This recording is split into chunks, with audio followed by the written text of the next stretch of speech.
All right, all right. Got some good levels there, Josh. Perfect All levels. right, excellent, excellent. Good evening, Virgin Islands, and welcome to the Power to the People radio show.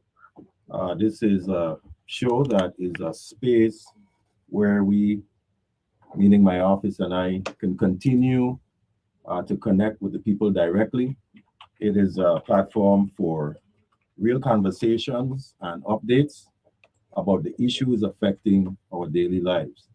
The Power to the People radio show exists to inform you about the work my office has been doing, our legislation, our public policies, community resources, and opportunities that impact our families, our businesses, our seniors, and our youths.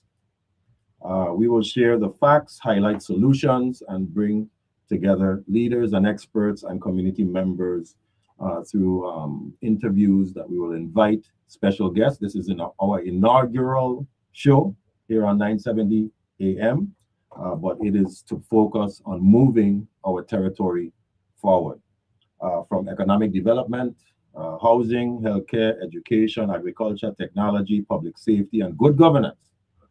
We are here to build a stronger Virgin Islands together. This is about unity. This is about progress. This is about putting our people first.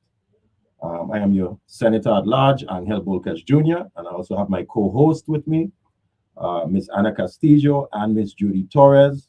And this is the Power to the People radio show. And before we get started, we'll be right back after a very short commercial break. So please don't go away and stay tuned in.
We are back. We're back to the Power to the People radio show. I'm your host, Senator at Large Angel Bolques Jr., and I have with me Executive Assistant Ana Castillo and my Chief of Staff, Judy Torres.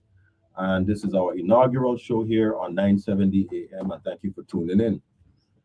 First and foremost, I wanted to start off by, having a condolence for the Reverend Jesse Jackson, who passed away recently, as he was a civil rights leader and activist that did a lot for colored African American people. And he's visited the Virgin Islands on several occasions and ran for president, first black man to run for president. And he's definitely one of the people that we show a lot of honor and respect to for all of the great work that he has done, along with other leaders such as Martin Luther King Jr. So we want to send our respect and honor on the passing and condolence to his family for the Reverend Jesse Jackson. Now, we wanted to, for this inaugural show, to sort of give you some updates on what we've been doing in the community for the past pretty much 2.5 months, maybe. We have a bimestral newsletter that we send out every 2 months to give the community an update on what we've been working on, and it reflects on all the things that we've done. And I wanted to start off by saying that we went to Juanita Gardine's school for Career Day, and that was a very fun experience. We went there to speak to the young people at Juanita Gardine for the school Career Day. I was a guest speaker along with others, and the atmosphere was just filled with, inspiration, energy, and hope. It's always good to reach out to the young people and, share with them, especially for Career Day, just to understand, some of them want to be police officers, some of them want to be firemen, firewomen, policewomen, doctors, lawyers. I even got a couple of senators in there too, so look out. It was good to teach them about civics. And I really enjoyed myself. I really did enjoy myself. Another thing that we did in the community as well, and this is in no specific order, we're just giving you an update of the past few months. We did also went to the Palestinian Friendship Festival, similarly to the VI Puerto Rico Friendship. This is a time, and BVI Friendship. This is a time where the Virgin Islands really shows how we have such a diverse melting pot of society. And we were able to honor those relationships and to include the Palestinian population that we have here in the Virgin Islands. It was just a very nice cultural showcase, a lot of music and food. I love tabbouleh, which is sort of like a salad, and I ate a lot of it that day, I'm going to tell you right now. But we also had, for the record, we had a virtual help desk there as well. And we do that from time to time in this office. When there are events, we go virtually, and we have the staff go out with a laptop and a notebook, and we just station. And if there are any concerns or issues, we have a safe space where you can come to us and speak to us about any concerns or issues that you're experiencing, or anything that you would like to recommend to the office. And we've been doing that for quite some time. And we also did it for the Palestinian Friendship Festival. I think we got about how many individuals did we end up taking notes for on that day, Mr. Over 6. Over 6? Yes. Okay. And we do ask them if you want to stay confidential or not. Yes. So it was very good. It was very good. Also, we had the honor of attending the very first class of the pre-apprenticeship graduation Marine Service. This is hosted by the Future Job Skills of Tomorrow. I was joined by Senator Frederick and Senator Francis Jr. during this graduation, obviously the first of its kind here in the Virgin Islands. It was showcased by Mr. Ruben Fenton, Eleanor Johannes, and Philemon Fenton of that group. Also, leaders such as Carl Peterson from Sea Sprout LLC and Kenny Tucker from the St. Croix Marine Center were the teachers of that course. We had young men in that course. 3 of them graduated, and now they're certified to do work in the maritime sector, which is our blue economy, which is an economy that not much of our people really get into. You find that the continentals are the ones who capitalize in that industry. And I'm very, very happy to report that that first class is now certified and now can take more steps into the marine sector, the blue economy. And in addition to that, we did pass a piece of legislation where we, with the help of my colleagues in the 35th legislature, to provide for a maritime scholarship to the Board of Education. And, and I encourage the young men who ended up graduating in that course to go to the Board of Education to apply for that very same scholarship. And we showed them how to get in touch with the Board of Education. I hope that they followed through. We may have to circle back to them to see what their efforts look like. But this is great news. This is exciting news because the maritime sector is our largest sector here in the Caribbean, and we do need to start to move forward or towards capitalizing in that industry. Another thing that we did also is we went to a function for the St. Croix Foundation. Every year they do a fundraiser where they use the funds that they raise to support programs and initiatives that also go back right back into the community. And one of those functions was the Wine in the Warehouse function. It was very well attended, a lot of networking, a lot of people, the shakers and movers of society were there. So I really had a wonderful time meeting individuals and even collaborating on some initiatives that would benefit the Virgin Islands. Also, we went to Central High for the National Honor Society, a very large honor society class, I will say. Lots of students, I would venture to say it was at least almost 40 students or more that are in the National Honor Society. And of course, a special acknowledgement and extended to Miss Angelina Guadalupe, who is one of the top tier students there. And I want to just publicly commend her and all the students from Central High for keeping focused and doing all that they can to try to remain on top, and be very well versed in their education. Education, by all means, is the foundation of any society, and we want to honor our young people when they're doing great. The program had some presentations, opening remarks by Ms. Jade Brown. Also, we had Principal Andrea Hobson, the faculty and others who were there and present that gave very wonderful speeches of encouragement to the young people. So we want to send out kudos to them publicly here this evening. One of the things that I also did, talking about education, is I recently went to Norfolk State University. And Norfolk State University is a historically Black college and university. And at this time, the president of the school is Dr. Adams Gaston. She is Dr. Javon Adams Gaston, and she's the president of Norfolk State University. She has done wonderful things, obviously, with Norfolk State. And part of my visit there to view the facilities and to have meetings with her is to connect Norfolk State University and UVI, particularly in the marine biology and environmental science courses, to have an exchange program. If some of you if you're aware, Virginia is a borderline marine state. What I mean by that is that it borders the water. So they also have, you'll find that those states usually in their colleges and universities, they have marine biology programs. In this case, the Norfolk Marine Biology Program is not as strong as it would be here in the Virgin Islands. We have a very, very strong marine biology and environmental science program. I would venture to say probably one of the best around the United States of America because of our tropical zone, yes, and our weather and our beautiful oceans and seas. And I must say that Dr. Adams Gaston was very ecstatic about the possibility to partner. And matter of fact, we also connected during that meeting with Dr. Sophia George, who's the president of the University of the Virgin Islands, to begin those conversations. We had a meeting, she was obviously virtual, but around formalizing that potential partnership between NSU and UVI. And the aim is particularly to create a student exchange pipeline, especially for those who are pursuing those careers in science and sustainability and ocean-related fields.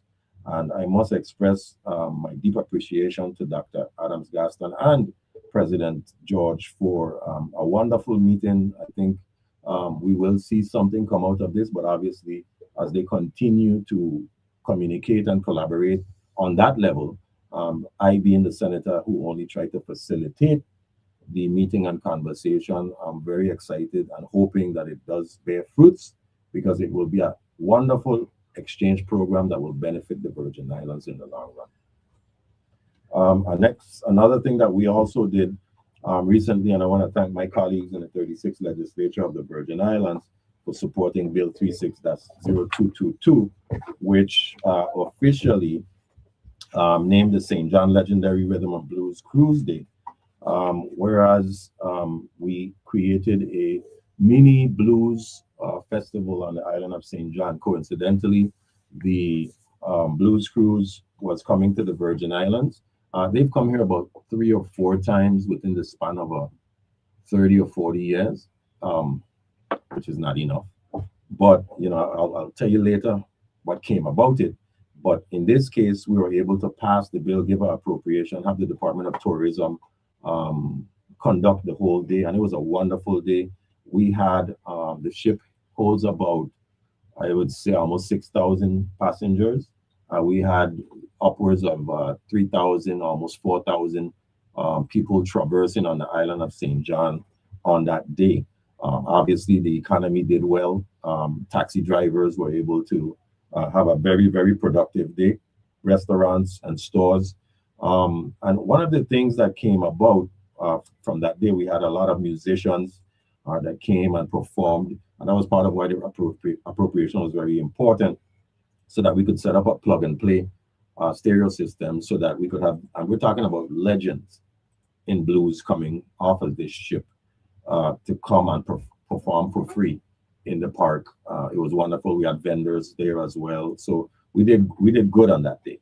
But what also came about from it, and which we continue to have those discussions, is that what we are trying to impart upon is we want the legendary blues cruise to choose the Virgin Islands every year as a destination when they have their cruises. We have only seen them, I think, 3 or 4 times in a 40-year span. And that's not enough, because the Virgin Islands is an American territory. Unlike other Caribbean nations with stricter passport regulations and customs regulations, it is easier for passengers when they come to the Virgin Islands to be able to access the Virgin Islands easier. There's no exchange rate with the dollar or the peso or whatever form of unit of monetary value that you're utilizing. And we got such great feedback. Mr. Raja Neighbor, who is the founder and CEO of the Legendary Rhythm and Blues Cruise, which we honored them and provided them with a copy of the act that created the St. John Legendary Blues Cruise Day, was so thankful and so supportive of moving forward with something of that nature. It doesn't necessarily have to be St. John every year. It could be St. John this year, St. Croix next year, and then St. Thomas the year after that.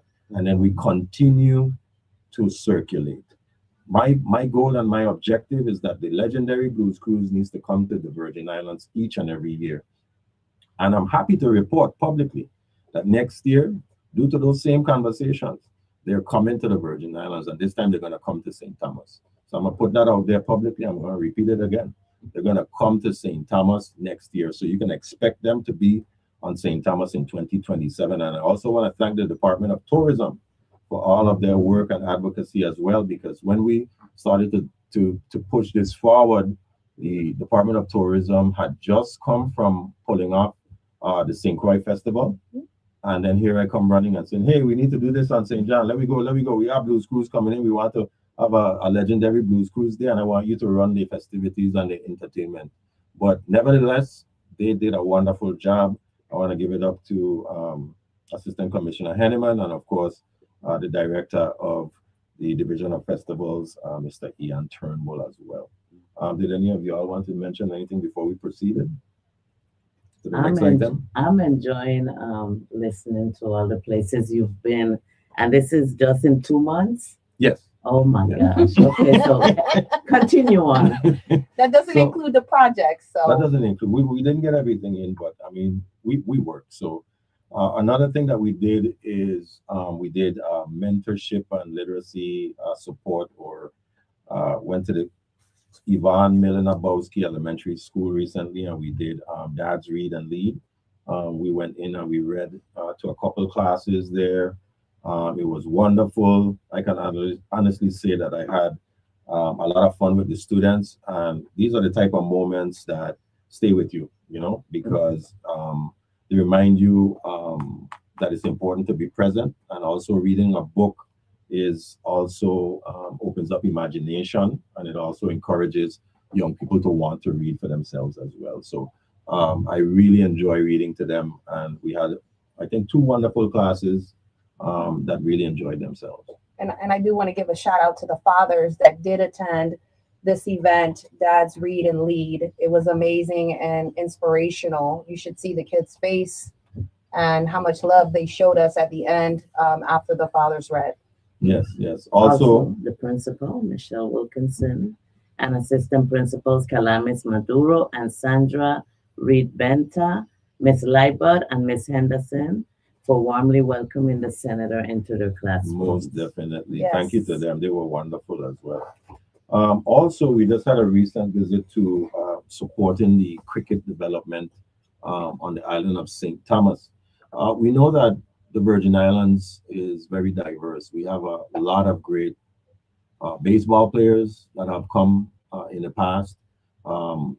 Great basketball players are currently Aaliyah Boston, which is active, but we've had Tim Duncan, Raja Bell, and others.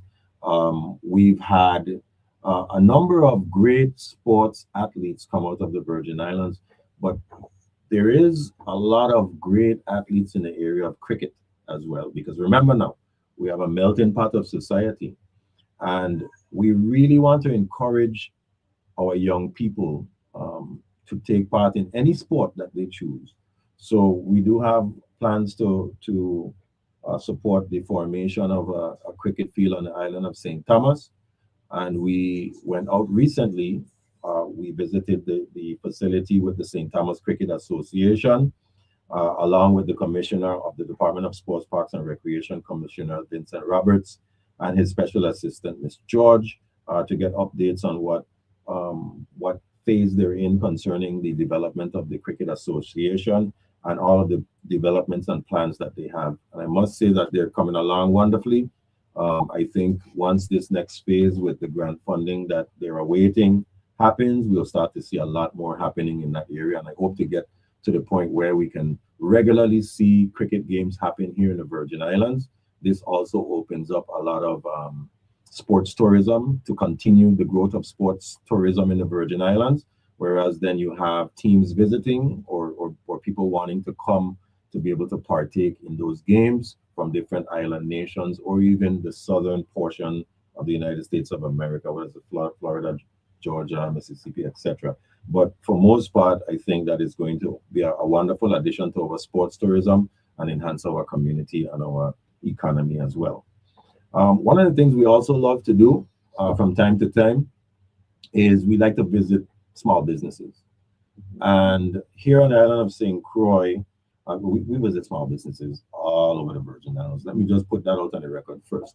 But what we do is we like to visit, meet with the owners, learn what they do, and we obviously add them to our bulletin so that we can promote them and support the small business sector, because the small business sector is the driving engine of every economy around this world. And we want to make sure that our economy here in the Virgin Islands is strong and continuing to grow. And we also pay a particular amount of attention in this office to our small business sector. And any of them that I interacted with or supported, they will tell you the same. This time around, we went to Cheese and Bread. Cheese and bread, man. So some coffee. Yeah, so Cheese and Bread apparently is located on the South Shore here on St. Croix. and they are sort of like a signature fresh little wine and Yes. food salad type of Very fresh. very healthy too. Clean. Very clean. A lot of nice, healthy, crisp greens and vegetables. A great wine selection. They have a meat selection as well, organic meats. I had a wonderful time there. Miss Catherine Pugli. Some of y'all may know her. If I hope I said her name properly. But she was one of the founders of the Taste of St. Croix and has been had different restaurants across St. Croix. But now this is her latest venture, and she is out on the South Shore Road over there at Cheese and Bread. It's on number 6 Estate Petronella South Shore Zone here on St. Croix. They have a lot of nice meals that are very healthy. Their website is www.chznbread.com. Cheese and bread. Wow. And most recently, Nice. we celebrated our 54th annual AgriFest. I know a lot of you were out there. I want to publicly thank each and every one that actually took the time out to go out to AgriFest this year. Thank you for supporting our farmers. They work very hard, and farming is a time-consuming job. Yes. It is a very important job for any economy because you should be able to feed yourself. And when I was out there, I was just immersed in the sights, the sounds, the flavors. Local farmers proudly displayed their fruit and vegetable, fresh produce, and livestock. There was also handcrafted goods. We had culinary experts out there doing all the goodies I bought.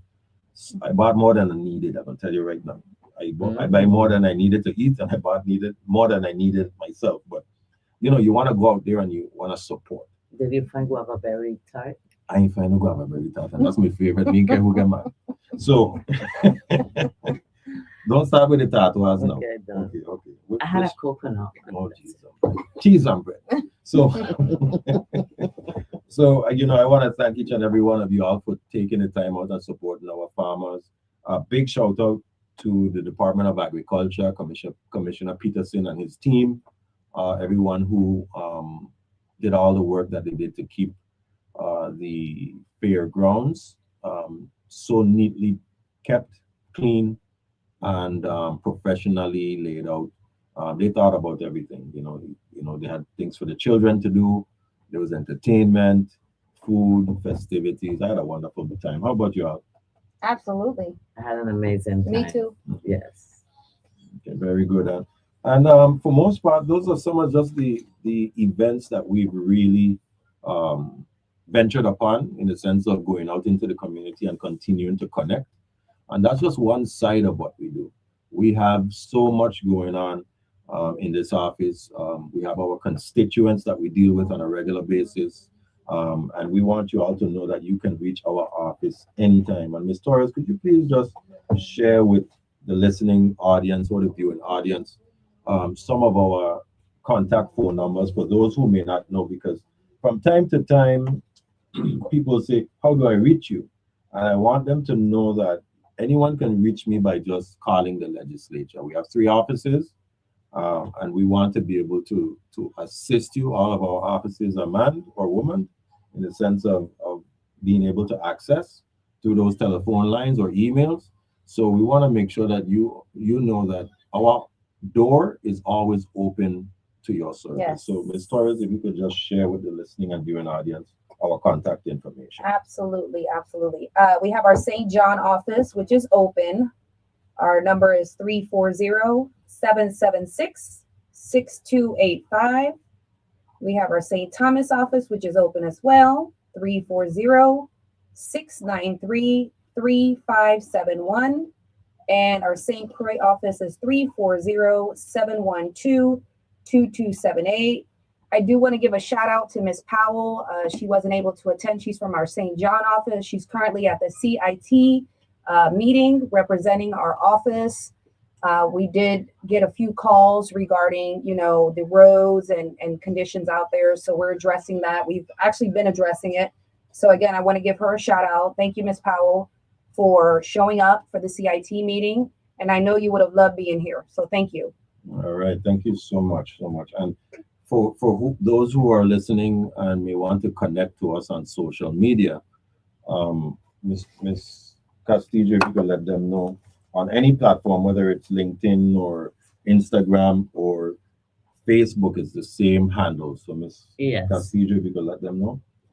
And that's angelbolquesjr.com.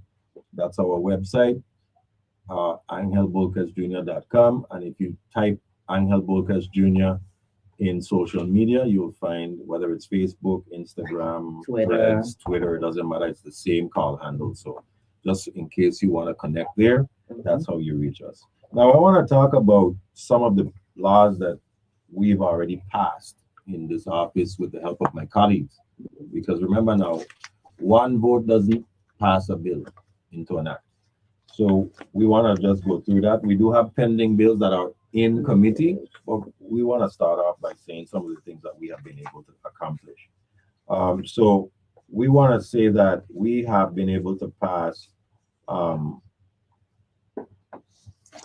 Act number 8644, which allocated $570,000 for infrastructure and community projects on St. John for road repair, public facilities, and district improvements. Additionally, we also passed Act number 8798, which is the Safe Haven Newborn Protection Act. And this helps with providing a safe haven to mothers that have newborns and are having a number of issues that, or immediate medical care concerns, or issues that prevents the infant from experiencing abandonment, and it helps to preserve lives. And that's Act 8798. We also, which I'm very proud of, Act number 8802, which appropriated $2.5 million to purchase the Department of Labor on the island of St. Thomas.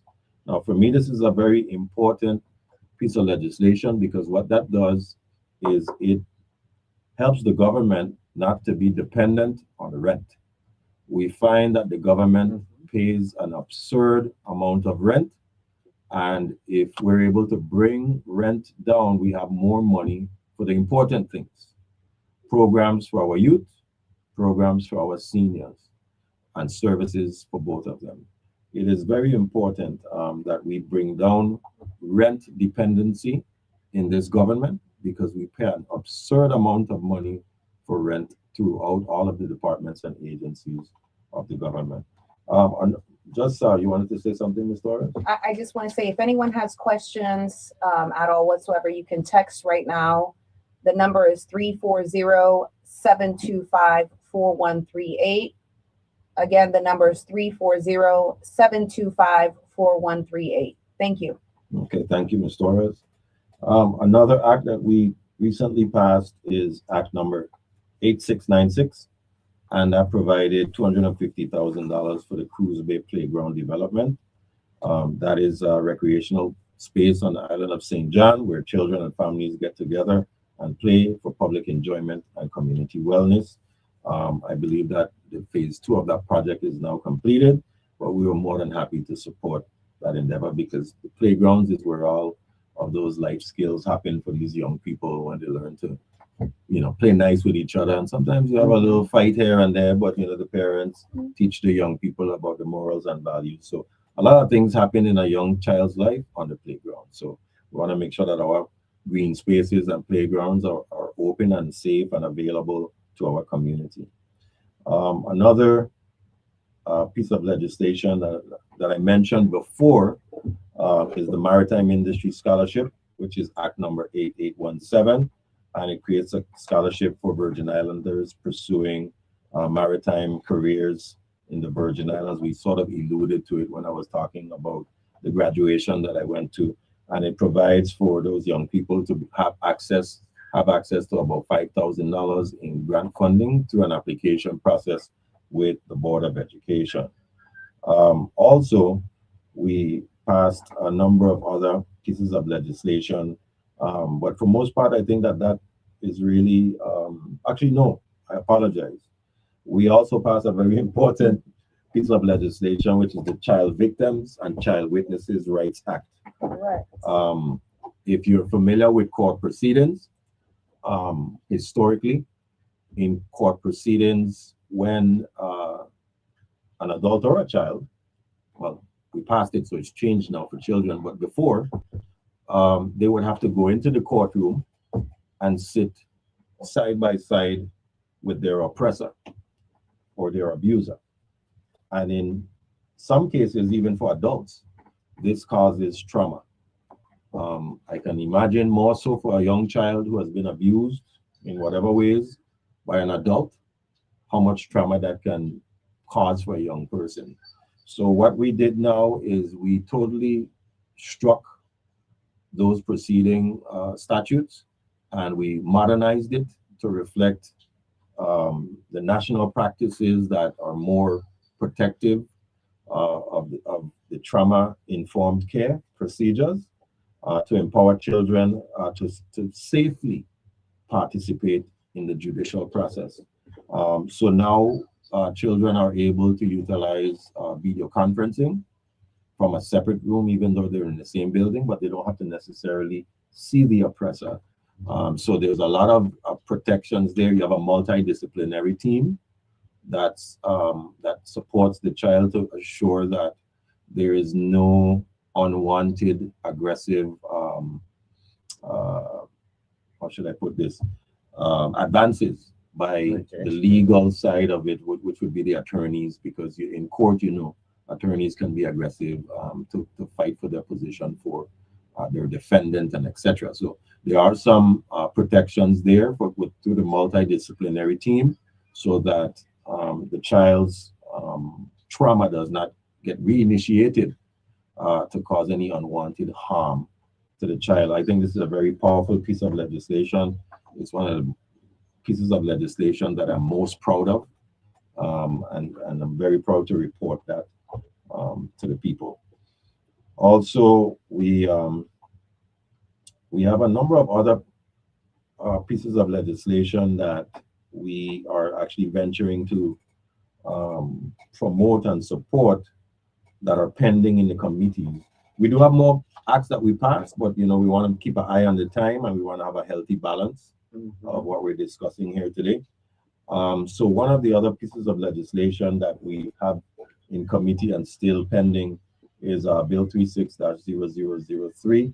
And this bill strengthens the regulations for nursing homes and assisted living facilities by requiring essential health care, personal care, and social support, while setting financial safeguards to prevent exploitation. It reinforces visitation rights, expands resident protections.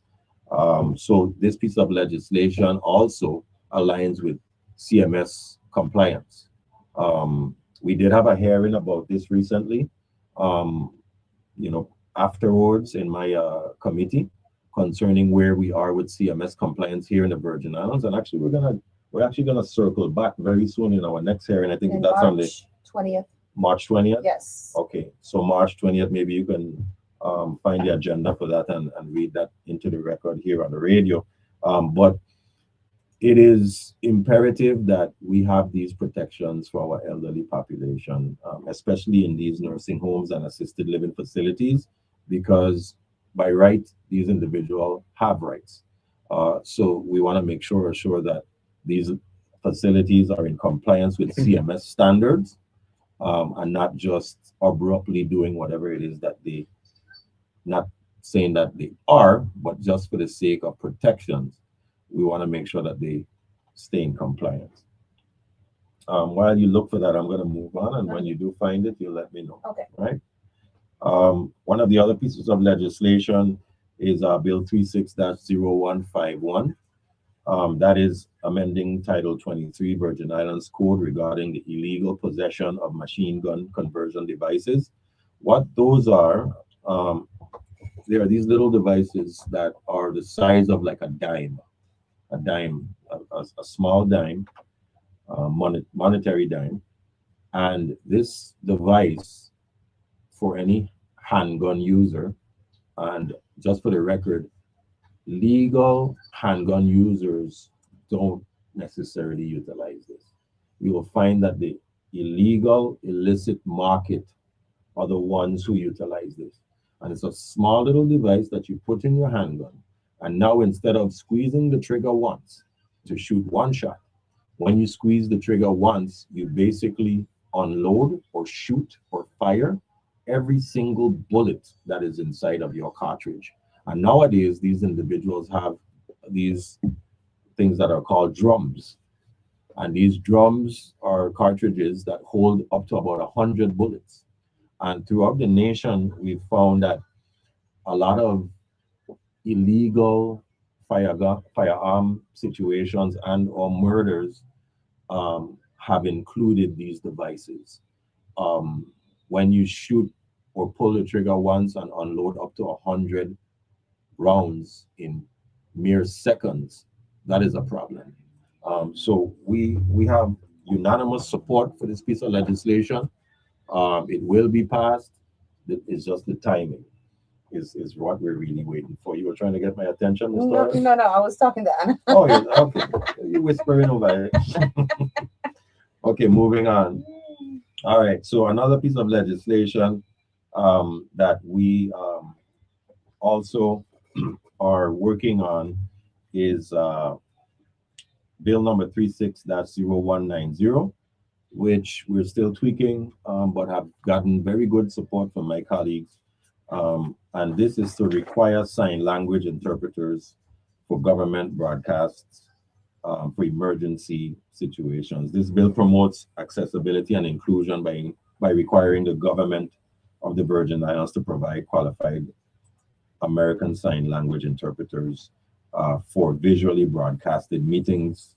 What that means is, if any of you have seen the State of the Territory, I think that is the only time we ever have a ASL interpreter. And that is usually that person in a small PIP screen. It's picture in picture. Is what they call it, a PIP screen in the right-hand corner lower section of the television screen, where they're interpreting sign language for the deaf community. Across the United States of America, all states are now requiring ASL for emergency situations or messaging as well. Unfortunately, we're not doing this here in the Virgin Islands, and we are disenfranchising a certain population that is the deaf community that cannot hear, and they are not aware of what else is going on in our society. So we want to make sure that we make it whole, and this is all part of the ADA compliance. We are far behind as a territory when it comes to ADA compliance here. God bless our ADA coordinator, Mr. Julian Henley, for all of the work that he's been doing, but I know it's a hard, very, very hard hill to climb, because there's so much non-compliance that has been taking place here in the Virgin Islands that we really need to work on when it comes to ADA. Another one that we have is Bill number 36-0194, which I am very excited about this piece of legislation. This legislation is urging Congress to modernize and reauthorize the Caribbean Basin Initiative. This resolution calls for the United States Congress and the Office of the U.S. Trade Representatives to expand and modernize the Caribbean Basin Initiative and the Caribbean Basin Trade Partnership Act to meet modern global economic priorities. It emphasizes the inclusion of the Virgin Islands as a full stakeholder in trade and policy frameworks, and ensuring that the territory benefits directly from updated programs. The measure urges incorporation of 21st century priorities such as digital services, renewable energy, advanced manufacturing, climate resilient infrastructure, and small business development. It also promotes environmental sustainability, fair labor practices, and regional economic growth, which reaffirms or is reaffirming that the United States' long-term commitment to the prosperity of the Caribbean should also include the Virgin Islands. Let me just stop there for a second. The Caribbean Basin Initiative also includes our rum cover overtax. For most of you who may be familiar with that, that is the tax that basically we get every single year from rum sales. It has now went up to $13.25. It was historically $10.50. And right now, the Caribbean Basin Initiative was formed back in 1983. Okay, so we're talking about a framework that has existed since 1983 that has not been updated or modernized to reflect our current time. And you're doing that now. We're gonna, well, it's slated to expire in 2030.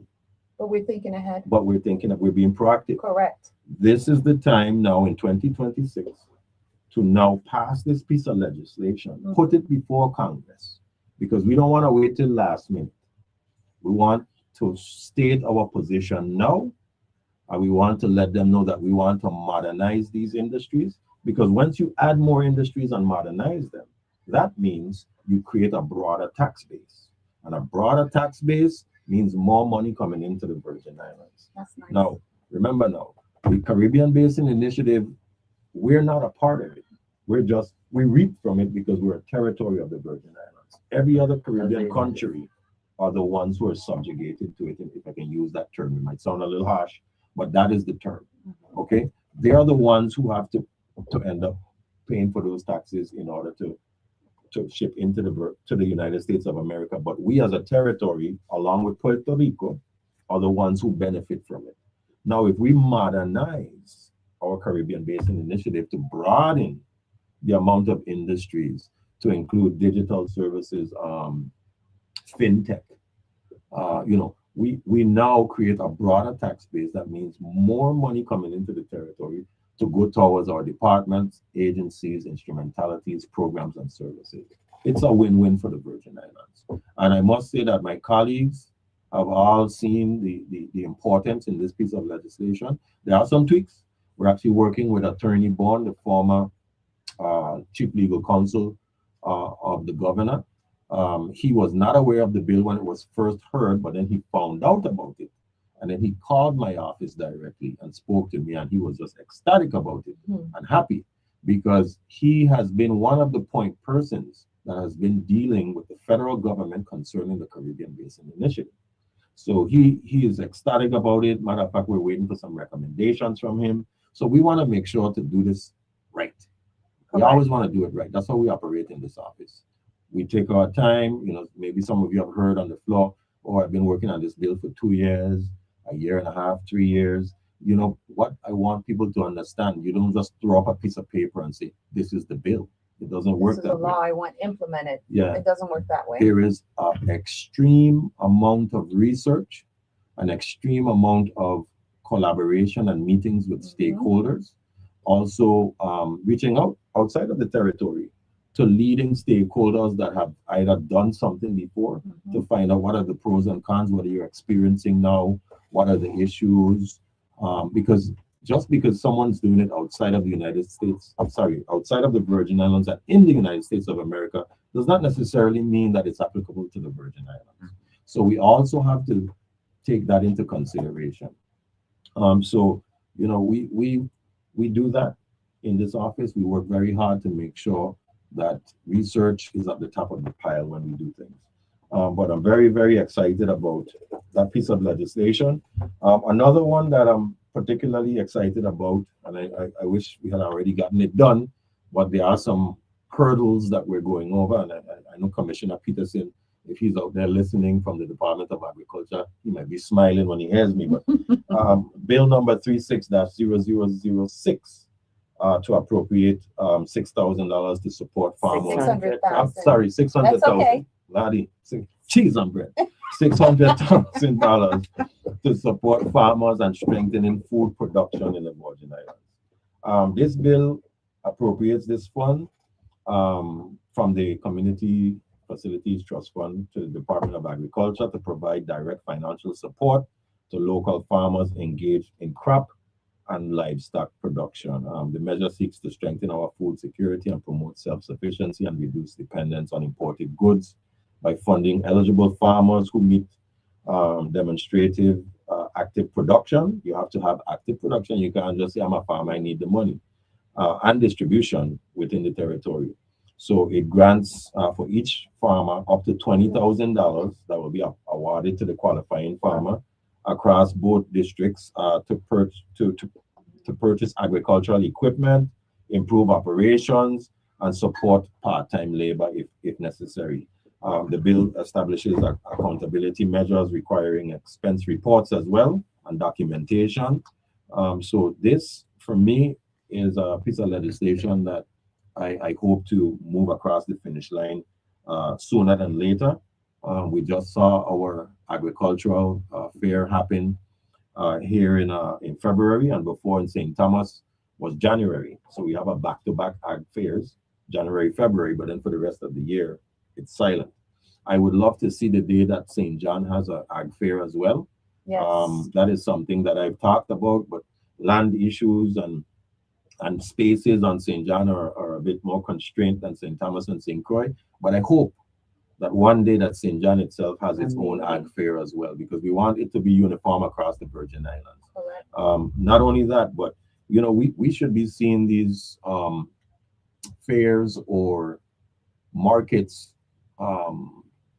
having more activity year round.